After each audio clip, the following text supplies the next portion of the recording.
Welcome back to another Aide-de-Camp video. Today I'd like to look at some of the more impressive finds of the past 10 years in archaeology. There have definitely been a lot of very cool discoveries, and we're learning more and more about our past every day. So this video I would like to look at one discovery of each of the past 10 years and shed a little more light on it, give it a little more attention, and hopefully you'll find some of these as cool as I did. I got this idea from a video I saw recently that put me in my feels, kinda bummed me out real. So I just wanted to celebrate the advancements we've made and the amazing discoveries we've had recently, and to share that with all of you guys. A couple of disclaimers. Finding the exact discovery dates of some of these has been a little difficult, and there's a chance that in any given year, the thing I describe was actually discovered at a different time, and the discovery may have only been announced in the year I am attributing it to. I wish I could have that information beamed directly into my brain, but unfortunately, that's not how this works. Second, I speak English and only English, unfortunately, so I will mispronounce things. I am not trying to speedrun getting cancelled for using a racist accent on anything. I'll do my best, but it's gonna happen, and I hope you'll forgive me. This is also my gut reaction to a lot of these sites, which I'm not familiar with beforehand, thus is the purpose of research. So if there's more information about them that has since come out or that I just didn't notice, it is from a place of ignorance and not malice that I get stuff wrong. Also my intense hatred of people who are different from me. While I will be showing photographs from the different sites and discoveries, I do not own any of the pictures and will credit their owners as best I can. And last, boo! Did I get ya? As a content warning, I will be showing some skeletons, nothing too graphic, but if that's something that will keep you up at night, you might want to be wary of that. So let's get into it with the... So, Aide-de-Camp. You think you have some discoveries worth making a video about? I say not. There's only been one truly great discovery of the past 10 years. One whose importance rivals the discovery of the Colosseum or the recipe for devil's food cake. I, of course, am talking about the ancient mummies of aliens discovered in the mines of Peru. These ones? Yes, just look at how incredible these specimens are. Truly the pinnacle of scientific research. Well, no, actually, those were fake. Like, super obviously fake, Mr. Chiboro at your service. Right. So, ignoring the fact that you look like a Soviet general who was purged for looking too much like Brezhnev, what are you doing here? I am here to hold you to a higher standard.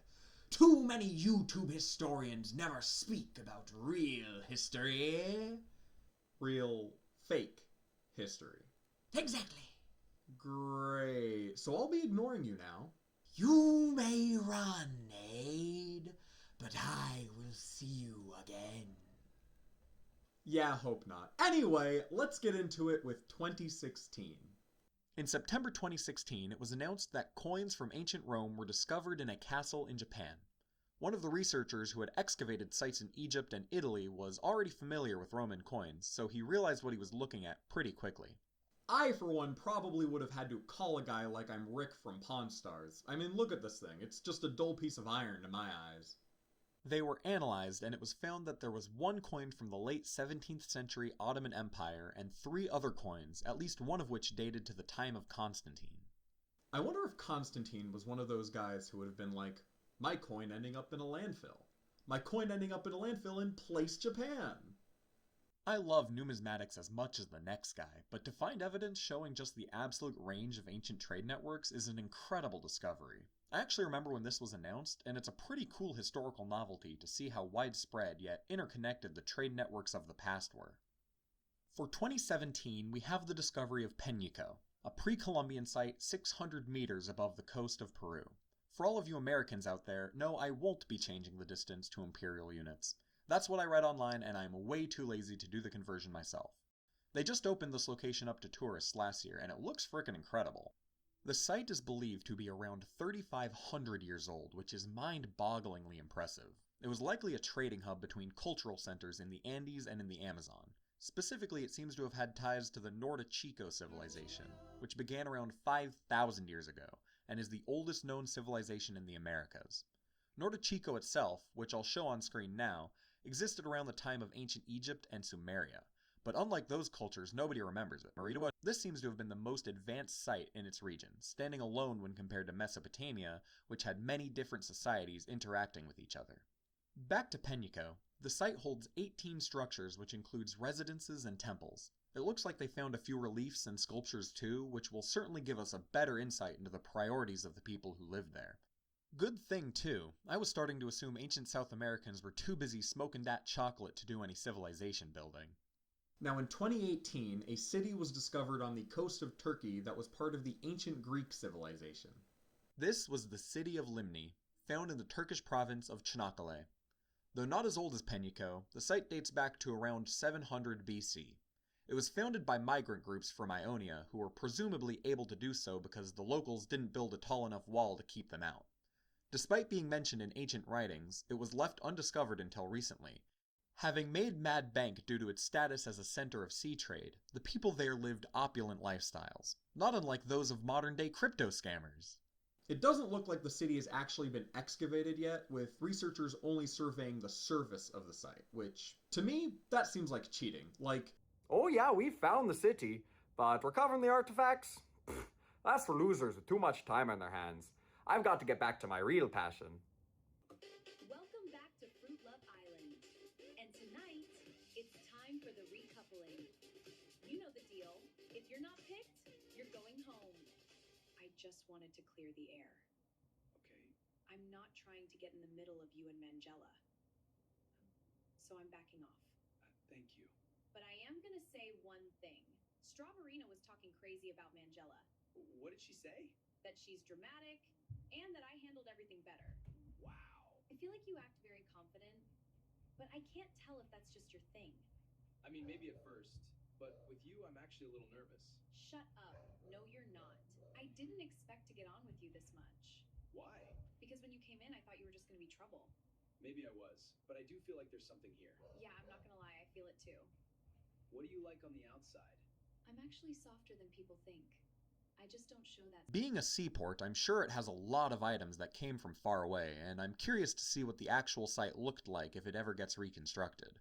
But for now, what you see is what you get, I guess. Maybe next time don't hire archaeologists as cheap as RAM used to be according to tech bros.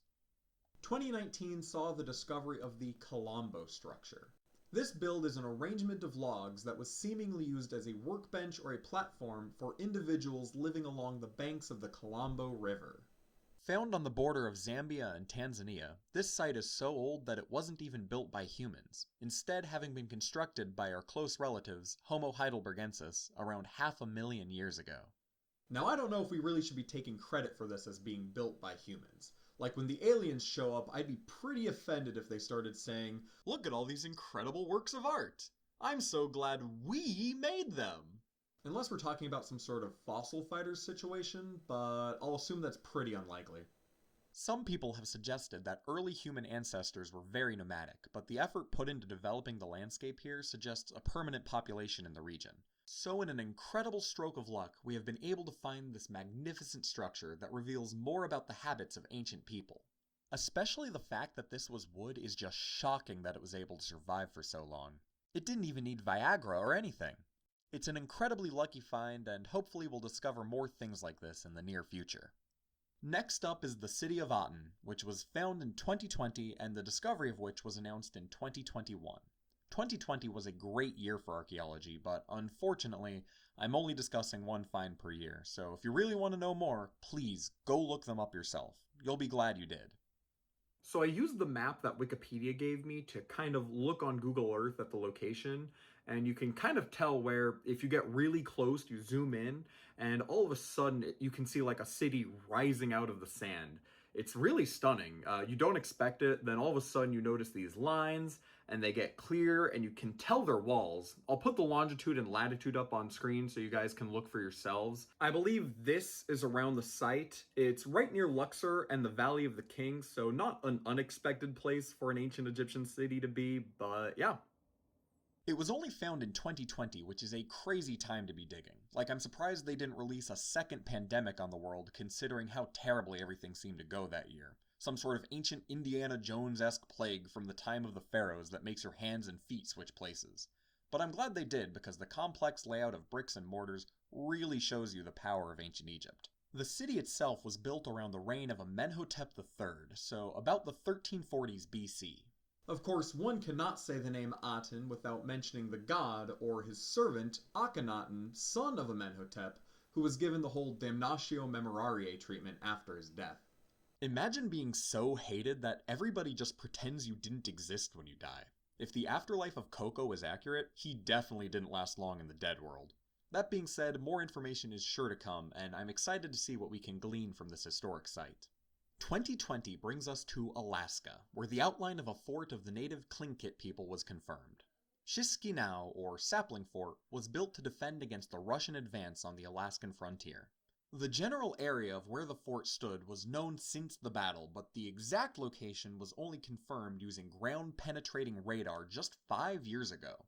I'm not sure how you lose a fort that lies 4,000 feet away from a city's downtown, but I forget my phone in the refrigerator all the time, so I'm probably not one to be talking. I wasn't super familiar with the Battle of Sitka, so I had to look into it, and it seems like a very important event both in the history of the Tlingit people and the European settlement of Alaska. After the battle, the Tlingit clan that fought the Russians fled inland during the Survival March. Which, anytime you hear the word survival and march together, you know that means something bad went down. I'm sure this location means a lot to the local native population in particular, and I'm glad for their sake that it has been discovered. Hopefully a lot more information will be learned, and the site can be kept for future study, protection, and reverence. Now, in early 2022, the largest Roman-era cemetery ever found in the Gaza Strip was discovered. In use around the 100s AD, it contained 135 graves, some of the more ornate of which imply it was used by the wealthy of a nearby coastal town.